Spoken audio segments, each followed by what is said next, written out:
माननीय रक्षा मंत्री जी अपना बयान दें। आदरणीय उपसभापति महोदय, मैं इस गरिमामयी सदन को अरुणाचल प्रदेश के तवांग सेक्टर में हमारी सीमा पर 9 दिसंबर 2022 को हुई एक घटना के बारे में अवगत कराना चाहूंगा।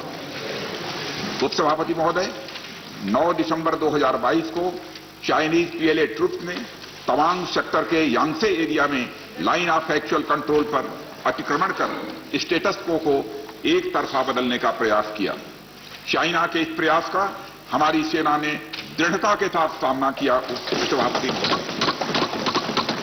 और सदन को यह भी बताना चाहूंगा, इस फेस ऑफ में हाथापाई भी हुई और भारतीय सेना ने बहादुरी से पीएलए को हमारी टेरिटरी में अतिक्रमण करने से रोका और उन्हें उनकी पोस्ट पर वापस जाने के लिए मजबूर कर दिया।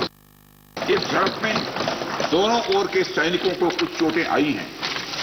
उपसभापति महोदय, मैं इस सदन को यह बताना चाहता हूं कि हमारे किसी भी सैनिक की न तो मृत्यु हुई है और न ही कोई गंभीर रूप से घायल हुआ। इंडियन मिलिट्री कमांडर्स के टाइमली इंटरवेंशन के कारण पीएलए सोल्जर्स अपनी लोकेशंस पर वापस चले गए और इस घटना के पश्चात एरिया के लोकल कमांडर ने 11 दिसंबर 2022 को अपने चाइनीज काउंटर पार्ट के साथ स्थापित व्यवस्था के तहत एक फ्लैग मीटिंग भी की और इस घटना पर चर्चा की। चीनी पक्ष को इस तरह के एक्शंस के लिए मना किया गया और सीमा पर शांति बनाए रखने के लिए उन्हें कहा गया। इस मुद्दे को चीनी पक्ष के साथ कूटनीतिक स्तर पर भी उठाया गया है।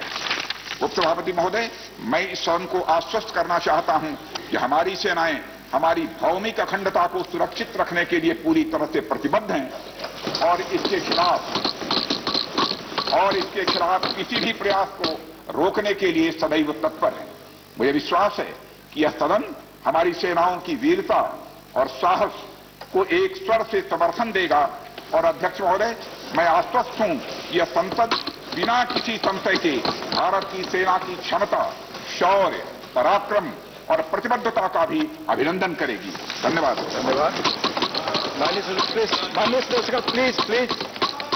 माननीय रक्षा मंत्री के अरुणाचल प्रदेश के तवांग सेक्टर में 9 दिसंबर 2022 को जो घटना घटी उसके बारे में एक विस्तृत वक्तव्य सदन के समक्ष रखा है। माननीय सदस्यगण, हमारी सेनाएं पूरी मुस्तैदी और ताकत के साथ हमारी सीमाओं पर तैनात हैं और उनके शौर्य और वीरता पर पूरे सदन को हम सबको विश्वास और भरोसा है।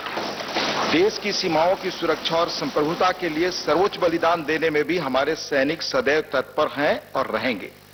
माननीय सदस्य, यह एक संवेदनशील विषय है। जैसा माननीय रक्षा मंत्री जी ने बताया, सरकार उत्पन्न हुई स्थिति को पूरी गंभीरता के साथ ले रही है और सभी आवश्यक कदम उठा रही है। मुझे विश्वास है कि इस संवेदनशील मुद्दे पर पूरा सदन एक है और एक पद से हम यह संदेश इस सदन से देना चाहेंगे कि देश की सुरक्षा की चुनौतियों का सामना करने में सभी दल और पूरा देश एक साथ है। माननीय सदस्यगण, मैं आपको बताना चाहूंगा इस सदन के अतीत के कुछ उदाहरण। सेशन नंबर 210 में 6/3/2007 को Naxal attack on Shri Sushil Kumar Mahato MP Lok Sabha, इस विषय पर। फिर सेशन नंबर 212 26/11/2007 को सीरियल बम ब्लास्ट यूपी। फिर सेशन नंबर 215 13/3/2009 को फॉलोअप मुंबई टेररिस्ट एक्ट। फिर 215 सेशन में 18/2/2009 को सिचुएशन इन श्रीलंका। इन संवेदनशील विषयों को देखते हुए क्वेरी पूछने के बहस करने की आगे प्रक्रिया नहीं बढ़ी, इसलिए इस पर भी जो क्वेरी आए हैं मैं निवेदन करता हूं कि कोई क्वेरी इस पर नहीं हो। धन्यवाद। नंबर 64, क्वेश्चन नंबर 64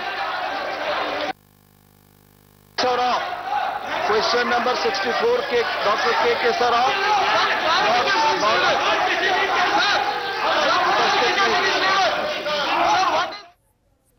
नमस्कार, मैं हूं मानक गुप्ता। अगर आपको हमारा ये वीडियो पसंद आया हो तो इसे लाइक और शेयर जरूर करें और हां, हमें सब्सक्राइब और फॉलो करना ना भूलें ताकि आप देश और दुनिया की कोई खबर मिस ना करें। तो जुड़े रहिए हमारे साथ और देखते रहिए न्यूज़ 24।